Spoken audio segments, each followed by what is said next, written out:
Good morning. ఆహా, చల్లని శుభోదయం అందరికీ. నేనేం చేస్తున్నా అనుకుంటున్నారండి, రాగి పిండిని ఫస్ట్ ఇట్లా జావలాగా కలిపి పక్కన పెట్టుకోవాలండి. ఒక కప్పు గిన్నెలో చక్కగా గ్లాస్ బియ్యం పోసుకోవాలి. మంచిగా సరిపడు నీళ్ళు కూడా పోసుకోవాలండి. గ్లాస్కు 2 గ్లాసులు నీళ్ళు పోసి గ్యాస్ మీద పెట్టండి. మంచిగా ఉడుకుతుంది. లకలక అన్నాక కొంచెం మెత్తగైనాక మనం జావలాగా కలిపింది కూడా దాంట్లో పోసేసి కొద్దిసేపు ఉడకనివ్వాలండి. కొద్దిసేపు ఉడికినాక చక్కగా మూత పెట్టేయండి. చక్కగా మూత పెట్టేసి 1 నిమిషం ఆగేశాక ఒక గిన్నెలో చల్లటి నీళ్ళు తీసుకుని పక్కన పెట్టుకోండి. ఎందుకంటే ఇది ఫుల్ కాలుతూ ఉంటుంది. వేడివేడిగా ఇట్లా ఉండలు చేసుకుంటే సూపర్ ఉంటుంది.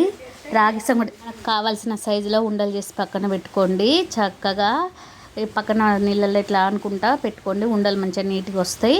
చక్కగా నాటుకోడి అయితే ఇప్పుడు ఉంటుంది సూపరు. నేనైతే నాటుకోడి ఉంది, నాటుకోడి కర్రీ వండాను.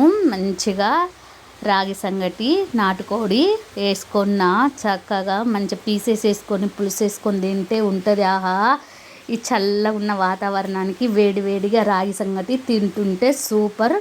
ఇలా రెసిపీ మీరు కూడా ట్రై చేయండి ఫ్రెండ్స్. నెలకు ఒక్కసారన్నా మనం లేడీస్ ఇలా ఒక్కసారి తింటే హెల్త్కు చాలా మంచిదండి. ఇది రాయలసీమ స్పెషల్ అండి, రాగి సంగటి నాటుకోడి.